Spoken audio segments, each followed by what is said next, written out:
سبيل الدموع سبيل مريح Assalamualaikum warahmatullahi wabarakatuh. Apa kabar Covizen semuanya? Semoga kita selalu dalam lindungan Allah Subhanahu wa taala. Covizen semuanya, seperti ini.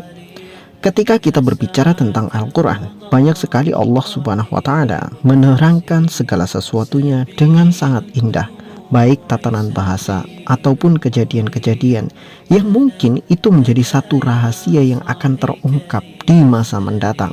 Tidak hari itu, tidak ketika Al-Quran turun, tetapi kejadiannya akan menyusul setelahnya. Sebagaimana contoh ketika kita berbicara tentang surat At-Taubah, satu-satunya surat yang di dalamnya tidak memiliki basmalah dan tidak boleh kita baca basmalah ketika membacanya. Di situ Allah Subhanahu wa taala banyak sekali menyebutkan tentang sifat-sifatnya orang-orang munafik. Dan bahkan ketika ayat-ayat orang-orang munafik itu turun, kejadiannya belum ada. Tapi ayat-ayat Al-Quran sudah turun menjelaskan tentang kejadian orang-orang munafik. Bagaimana orang-orang munafik itu memberikan kontribusi yang sangat besar terhadap gembosnya kekuatan Islam. Bagaimana orang-orang munafik itu tadi datang kepada Rasulullah SAW meminta izin untuk tidak ikut berperang, padahal pada saat itu kaum muslimin sedang kekurangan pasukan. Tapi mereka justru malah meminta izin untuk tidak ikut berperang karena mereka benci dengan peperangan itu, membenci untuk membela Rasulullah. Kalau mungkin sifatnya duniawi gitu kan, sifatnya adalah untuk bersenang-senang, sifatnya untuk masalah harta, mereka gerak cepat.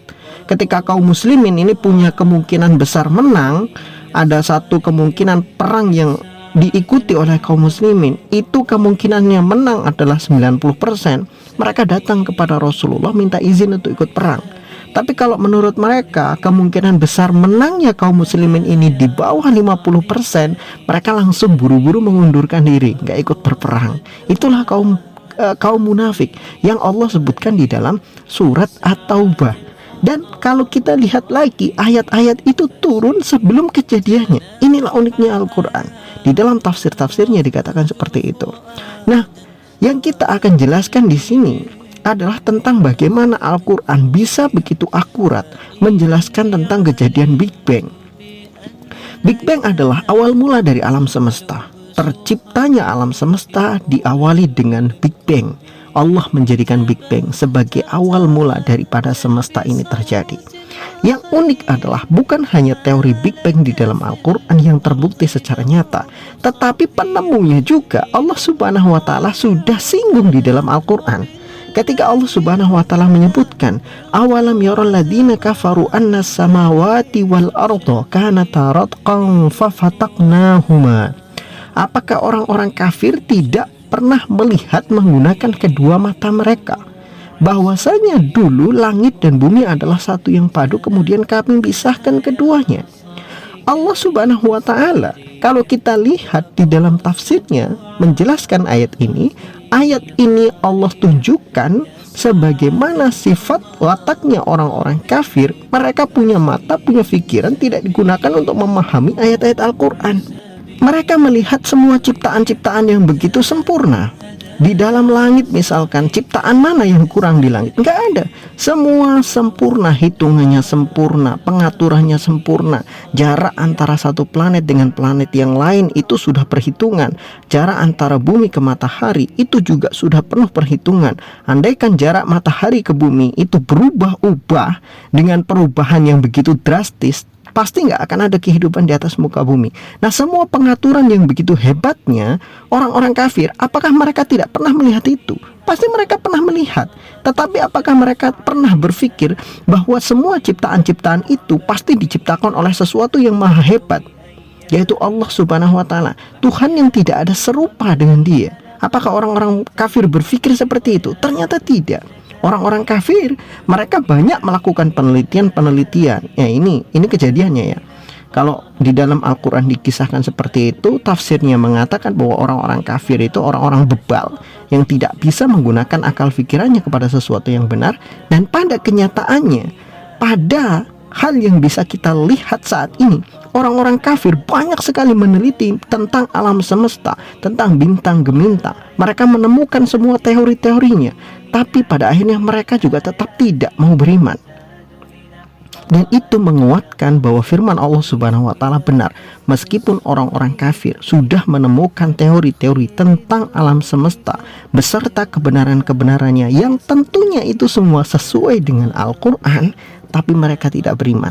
Dan yang lebih mengejutkannya lagi, di dalam surat itu, di dalam ayat itu, Allah menyebutkan awalam yaralladzina kafaru annas samawati wal arda kanata ratqan fafataqnahuma, seolah-olah yang akan menemukan tentang teori dan juga pembuktian daripada Big Bang itu seolah-olah akan dibuktikan oleh orang kafir, bukan orang Islam, bukan orang mukmin yang membuktikan tentang teori Big Bang, tapi justru adalah orang-orang kafir.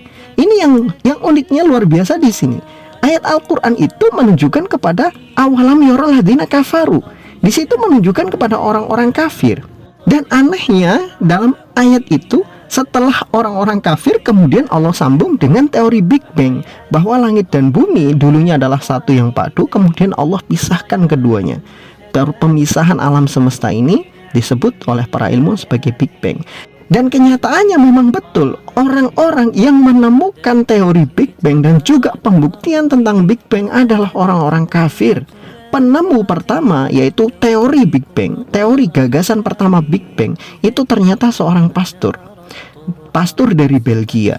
Dan beliau itu adalah orang yang pertama kali mengemukakan tentang atom kuno, yaitu sebuah atom yang sangat luar biasa tua, yang itu menjadi cikal bakal daripada alam semesta yang kita kenal sekarang sebagai singularitas atau singularity. Singularitas yang nantinya akan mengembang dengan proses Big Bang, dan dari proses itu maka terbentuklah seluruh alam semesta.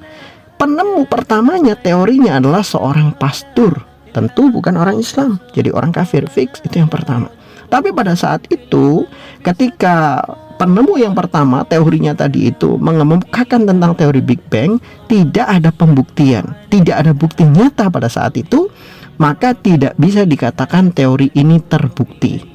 Maka kemudian ada dua ilmuwan, yaitu Arno Renzias dan Robert Wilson. Mereka berdua ini berhasil membuktikan tentang adanya Big Bang dari sisa-sisa bekas ledakan itu, yaitu gelombang-gelombang dan sinyal-sinyal yang mengindikasi adanya Big Bang itu sendiri. Setelah ditemukan buktinya, maka teori Big Bang yang dulu disebut sebagai teori kemudian dipatenkan sebagai sesuatu yang terbukti secara nyata. Jadi ada 3 orang paling berkontribusi dalam penemuan Big Bang, yaitu seluruhnya 3-tiganya adalah orang-orang kafir.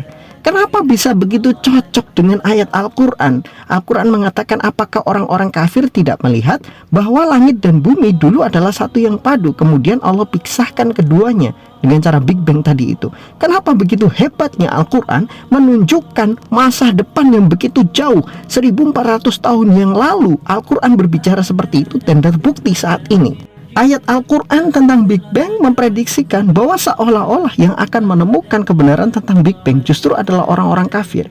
Dan ternyata apa yang Allah Subhanahu wa ta'ala firmankan di dalam Al-Quran terbukti secara nyata, fakta dan faktual. Tidak ada keraguan sama sekali apa yang sudah Allah sampaikan di dalam Al-Quran.